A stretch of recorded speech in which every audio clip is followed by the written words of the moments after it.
Hi everybody, it's Susan from Sunrise Quilt Studio, and I am getting ready to put these blocks together in a set to make the quilt top. And I want to show you the fabrics that I'm going to use and give you my thoughts on the color choices that I'm making and where I'm putting them. So I'm going to adjust the camera and show you the fabrics I've chosen, and then I'll get to cutting out the pieces. Okay, here are the fabrics that I have. These have all been used in the blocks, so they will go okay with what I'm doing here. But I wanted to give you my thoughts on where I'm placing these colors.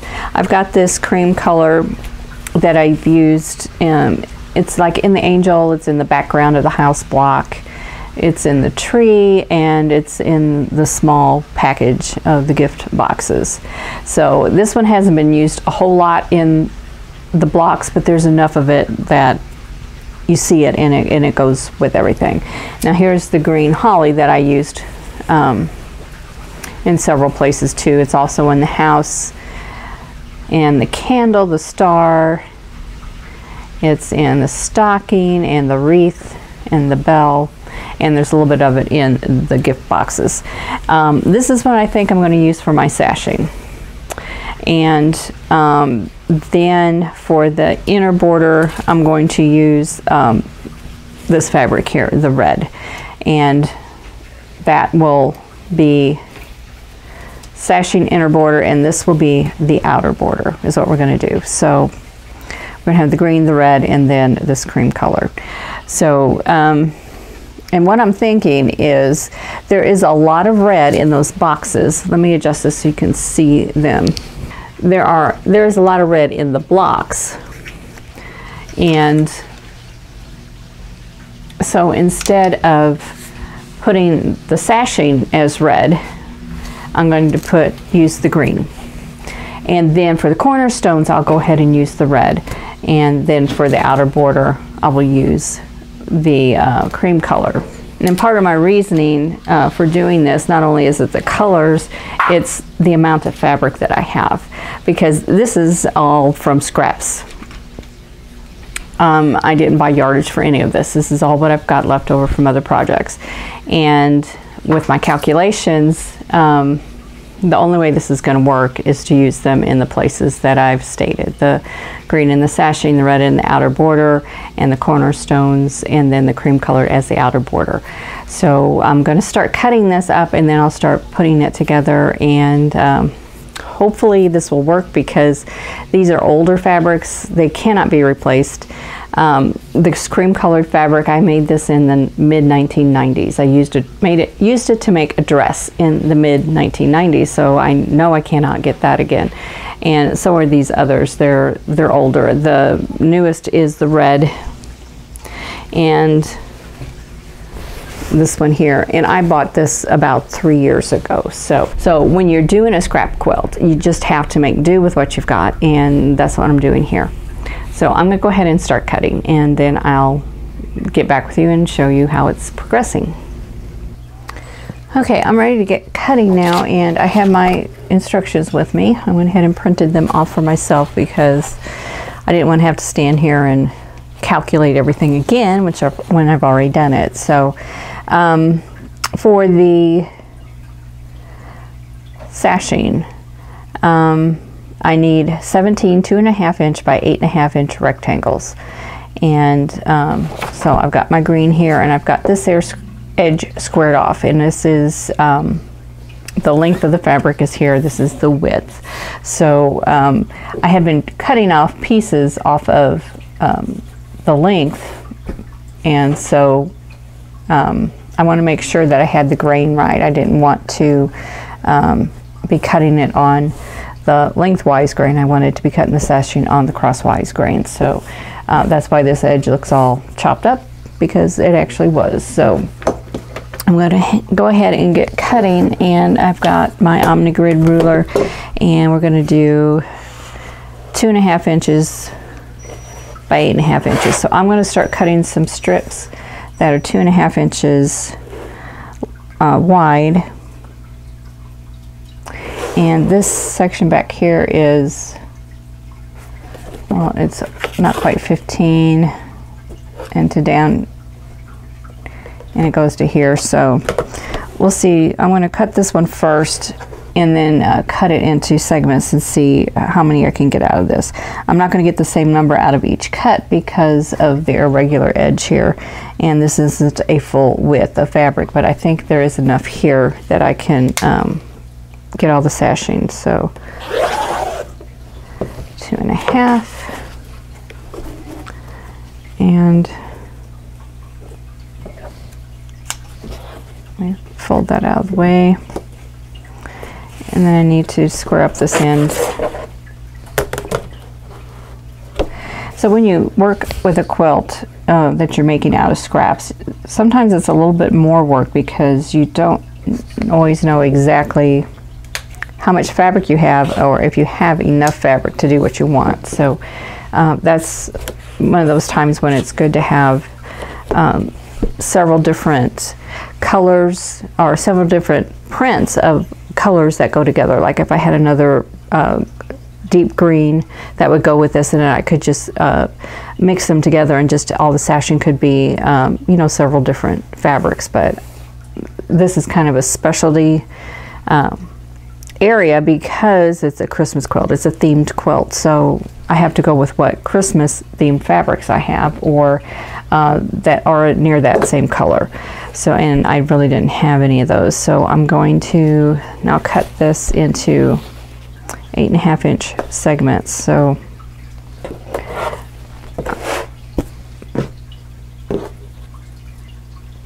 I'm going to turn my mat around so I can use that for measurements instead of using the long edge of my ruler. And when I first started using a rotary mat, I didn't rely too much on the mat itself. I just relied on the rulers. And I'm looking for my shorter ruler. Okay, it's just easier to use the shorter ruler. So there's 5, 6, 7, 8.5 would be right here.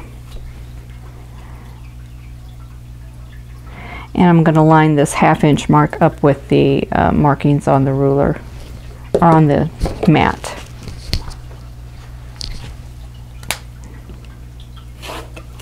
So there is one.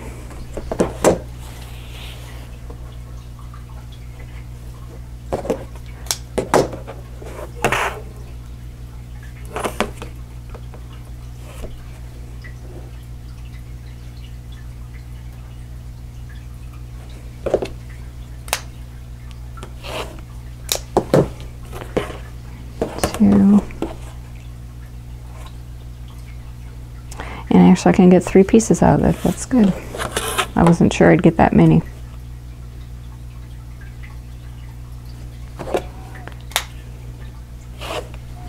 Okay, so that makes 3.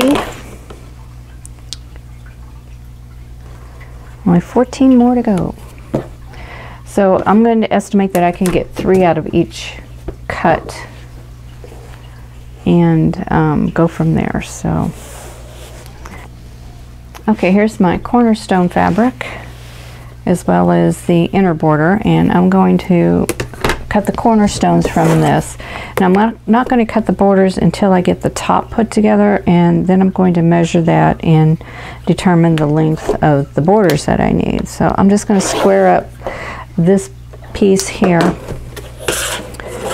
and then I'm going to flip it over, and so I need to trim a little bit more.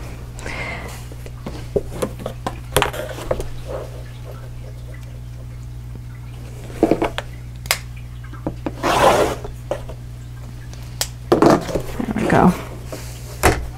Okay, I'm going to cut a 2.5-inch strip, and I need 6 cornerstones, so 6 2.5-inch squares. So I'm going to start with my 2.5-inch strip and then cut squares from that.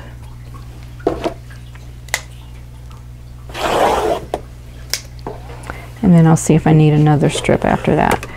And I'm going to go ahead and line these up, and I'm going to go ahead and trim both edges at the same time. I don't know that I'll need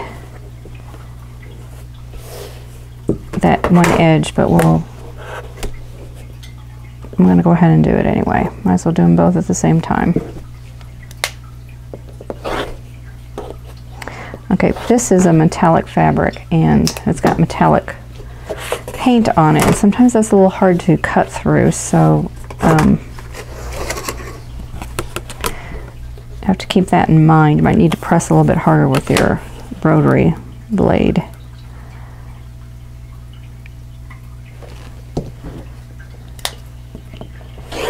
Okay, there's 2.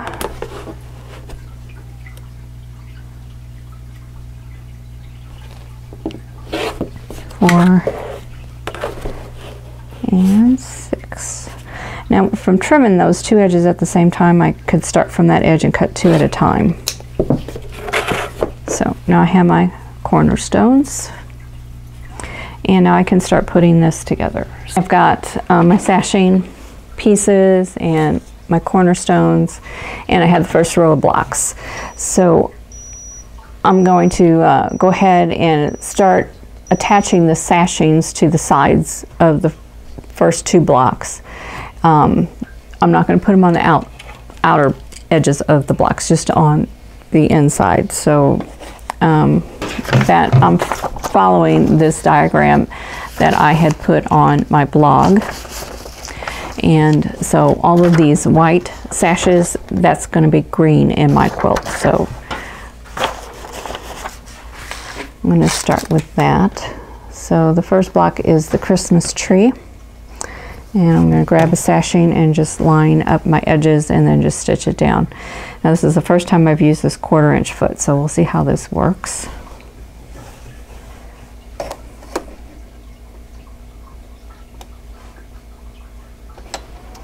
And find my foot pedal.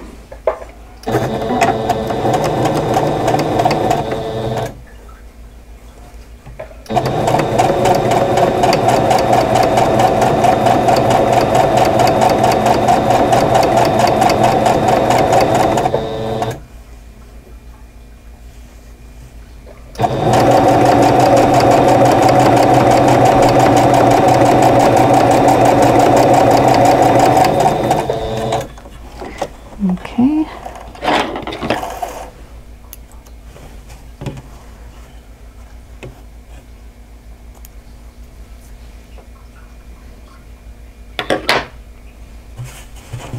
So here is the block with the sashing, and I'm going to go ahead and attach the next block. Now since there's only 3 blocks in a row, I'm just going to go block, sashing, block, sashing, block. If I had a lot of blocks, then I would probably add the sashing to each block separately and then sew them together in a row. But I think this is just going to be easier this way. And so we're going to line this up and sew this one on. Now if your blocks are a little bit different sizes than your sashing, like this block is a little bit smaller than the sashing, so put the sashing down if you run into this, and the feed dogs will kind of take up all that extra space. If it's just a little bit off, this is maybe 1/8 of an inch shorter than the sashing piece. And sometimes when you, after you with applying the fusible and then doing the embroidery work, sometimes it'll shrink up your block a little bit, especially with all the pressing that you do. So I'm just going to keep those edges even at the end, just with my finger if I can. And we'll see what that looks like when I get done. And that looks pretty good. It's off a little bit, but that can all be accommodated for when I sew the rows together. So first 2 blocks, and now we do another sashing and then the last block, which is the stocking. So first row is done. I'm going to go ahead and press this and then start on the next row. So that didn't take long. So there we go.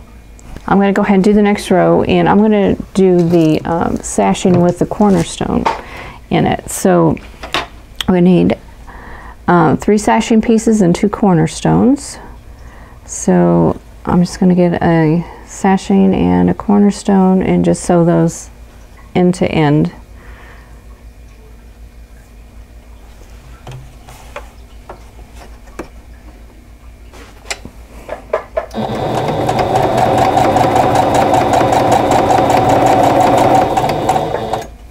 And if you decide to follow that diagram that I put on my blog, you know, just change your colors however you want them. And anyway, I'm following those diagrams, so this is how I would put it together. And you may have a different way of doing this. And you just follow whatever is comfortable for you to do. One more stitch.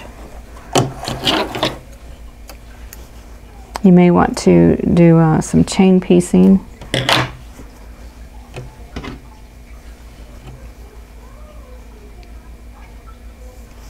And that's, you know, that's perfectly fine. That may speed it up for you a little.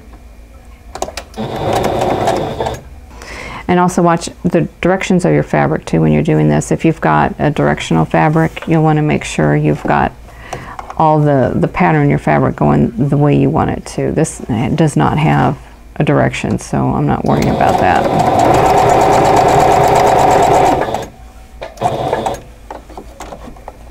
Okay, there is the sashing row.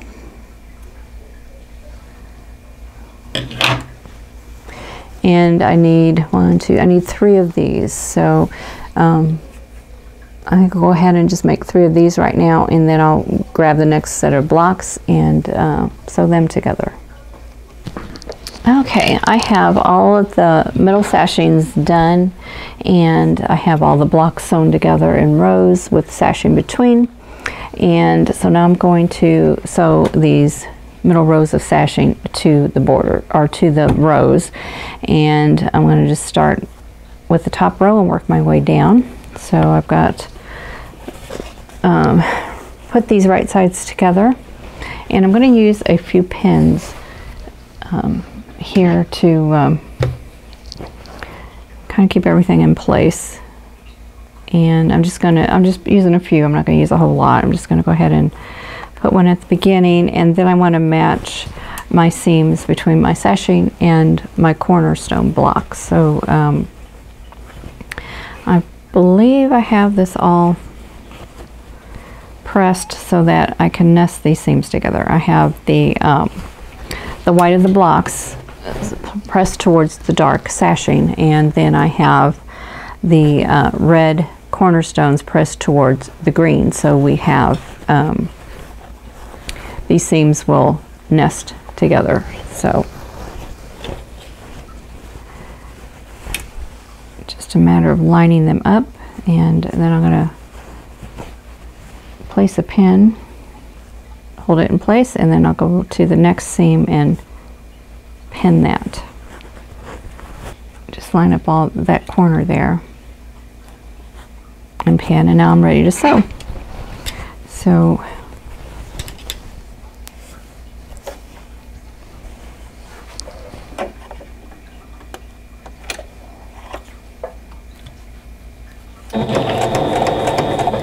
and once again, using a 1/4 inch seam allowance.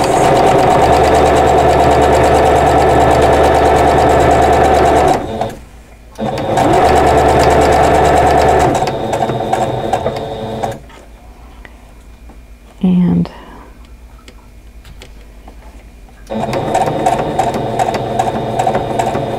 going to slow down a little bit here.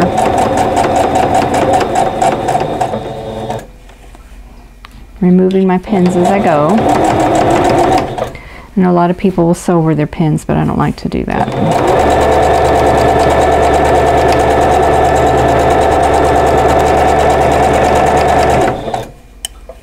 So almost done.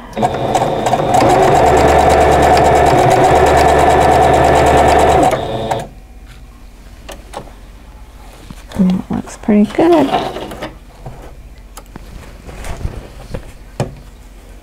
Now if you want, you can take your next row and sew the sashing to the bottom of that, or you can just sew it to this sashing, however you want to do it. So let's pull this off, or pull this out, and here we go.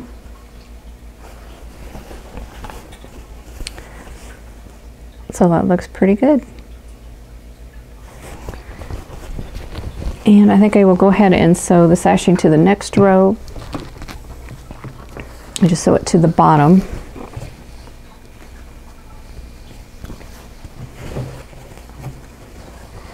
And then I will press them and then sew the rows together. So I will get back to you when I'm ready to do the next step.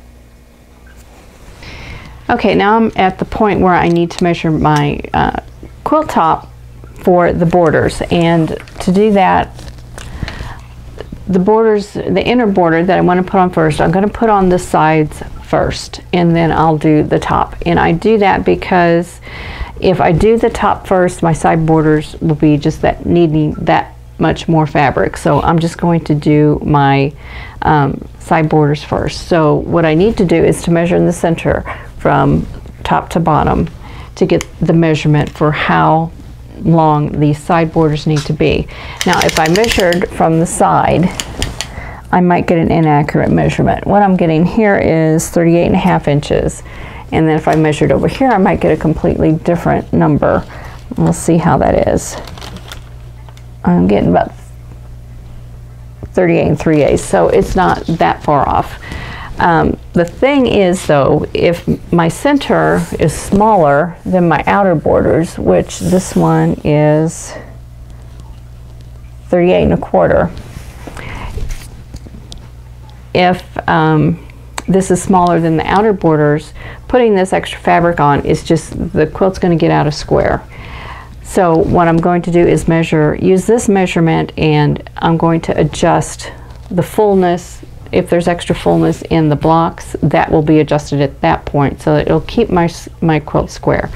So I know I need 38 1/4 inches and put these side borders on. And once I put them on and get them pressed, then I'll measure it again, and I will measure in the center, which would be here, and I'll take this measurement and then cut my top and my bottom borders and apply those, and then I'll repeat that method for the outer borders, and that is how I keep my quilts square and keep from having the borders that measure longer on the edges than they do in the center. I hope that makes sense, but that's how a lot of quilters get their quilts out of square, is because they just measure on the sides, or they will just cut a strip of border fabric and they will just sew it on without even measuring, and then just trim it off.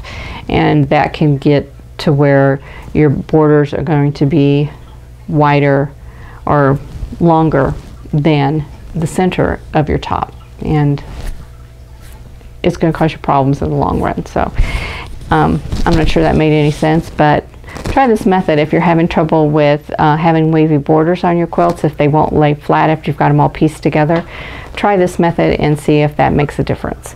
And so I'm going to go ahead and I'm going to cut these borders and stitch them on. Since I'm only off by 1/4 of an inch, it's not going to be a lot that I need to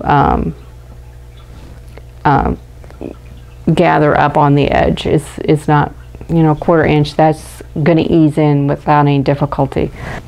But if this border edge, this edge was maybe 1.5 inches or 2 inches, that would be a problem. And at this point I would readjust my blocks, and I would take apart whatever I needed to. I may have one block that's just too big, and I would figure out which block that is and cut it, trim it down, and avoid having to gather in all that extra fabric, because then when you get to quilting it, you're going to have a lot of fullness in the center of your quilt, and that's going to be difficult to work in as you're quilting. So I'm going to go ahead and cut my inner borders, which are going to be the red and gold fabric, and get started on those, and then I will come back and show you what I do after that. Okay, it is the next day. Yesterday, after I got finished filming that one segment, I realized that I was just too tired to concentrate on the quilt anymore, and just went upstairs and hung out with the family for the rest of the evening.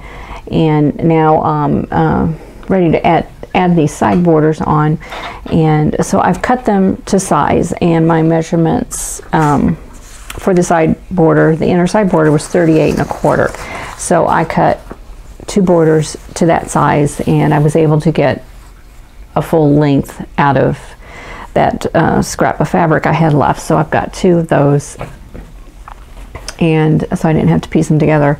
Now, to get these borders on evenly, what I'm going to do is to find the center and the quarter marks. So I'm just going to fold it in half and place a pin. So I got my little pin cushion here. And then I'm going to take, start with one end and then just fold it over again to meet that pin, and then place a pin in this fold, and I'll do the same thing to the other side. So that one's in, and I will take the other end. Okay, this isn't a real big problem when you have a small quilt like this. It becomes more helpful, I should say. It's not really a problem, but it becomes more helpful when you have a large quilt, and you don't want your quilt to, or your sewing machine to just eat up the fabric. You want it to be evenly distributed along your quilt top. So this will help me do that. You know, I'm going to do the same thing with this piece, and then I'm going to do the same thing with the sides of the quilt. Now I'm going to take my quilt top and fold it in half, and I'm working on the side borders, the sides of the quilt. So, and it should wind up in the center of your sashing if your blocks are all squared up. Okay, and then I'm going to take this end, fold it over to the pin, and then this one should be fairly close to your, not really in the center, because you don't have any sashing on the top of the bottom, so it's not going to be quite even. But it's more like this pin wound up in kind of the bottom third of that sashing. And then I'm going to fold this one over, and this one's doing the same thing. It's in about the same spot.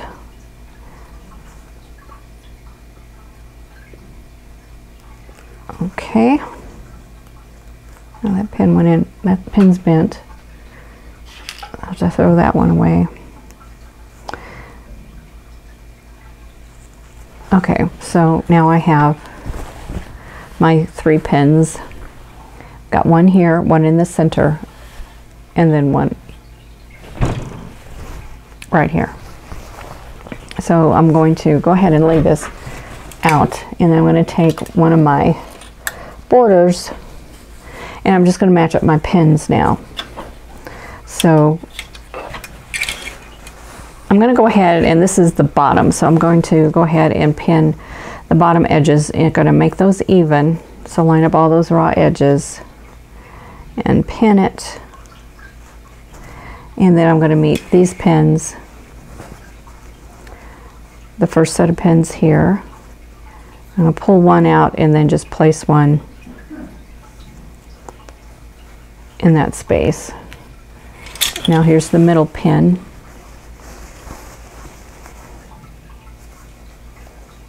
Pull one out and then place the other.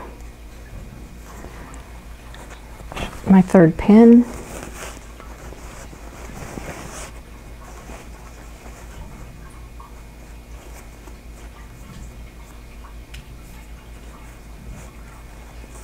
And then I'm going to line up my edge, my corners here. Make all those raw edges even and pin that in place. Now I'm going to turn it over and look at it on the border side. So I'm going to look at it here and see if I need any extra pins. And when I'm sewing in borders, I like to not have more than about 6 inches between my pins. So I'm going to go ahead and place pins.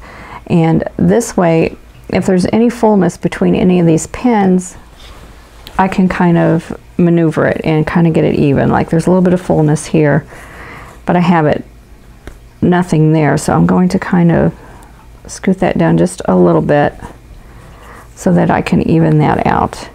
And I'm going to stitch this with the quilt top on the bottom, so that will be going through my feed dogs, and that will help ease in any fullness in the quilt top that I have.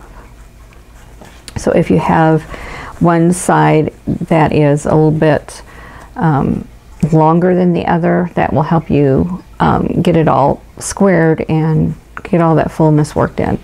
So I have that one on, and I'm going to go ahead and pin the other one while I've got everything here.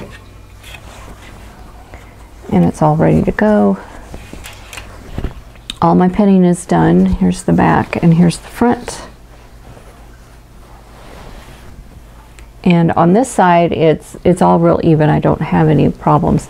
Now, whether you stitch this on from the front or the back is up to you. If you have fullness in your top, I would suggest putting your top down and have your borders up. If you don't have any fullness, then if you want to put your borders down, that would be good, because that way you can watch your seams a little bit, make sure they're lying in the right direction. But I'm going to sew them both with the quilt top down, and just try and keep a close eye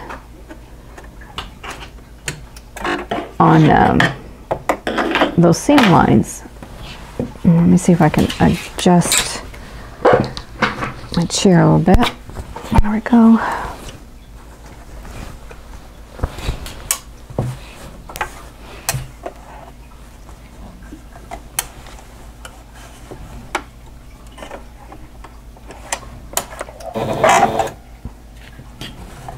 Okay, here we go.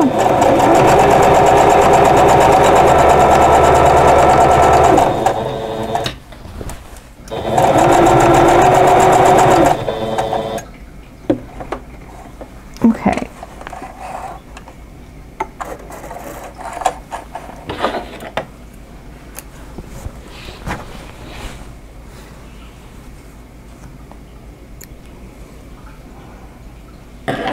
Okay.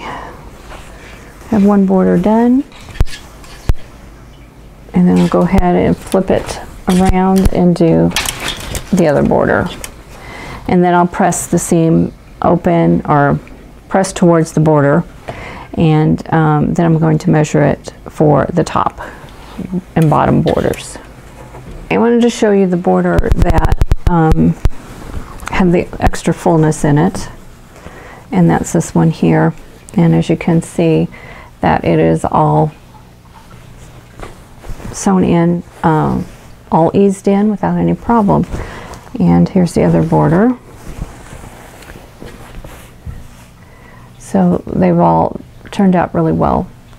And so I'm going to press this towards the dark fabric, and then I'm going to measure it and cut the fabric for the top and the bottom border, and then repeat the whole process again to do the next border.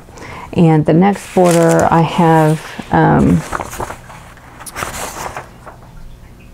they're going to be 4 inches. So we've got a 2-inch border and a 4-inch border. So let me go ahead and press this open, and I'll show you when I get the rest of the borders on and show you what the finished quilt looks like.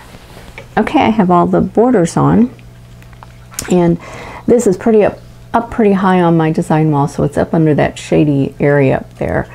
The top of it is, so it's a little harder to see, but I'll give you a little view here of the quilt with all the borders and the sashing and the cornerstones, and I'm pretty happy with the way it turned out.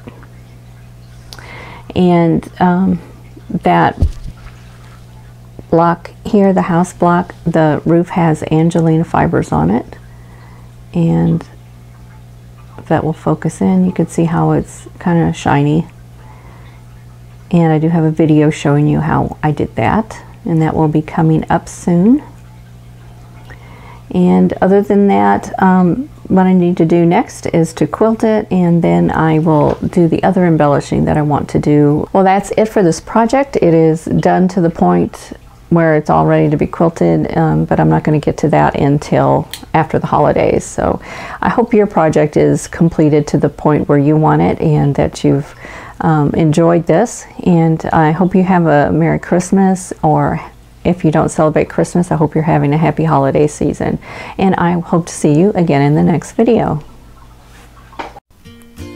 Thanks for watching.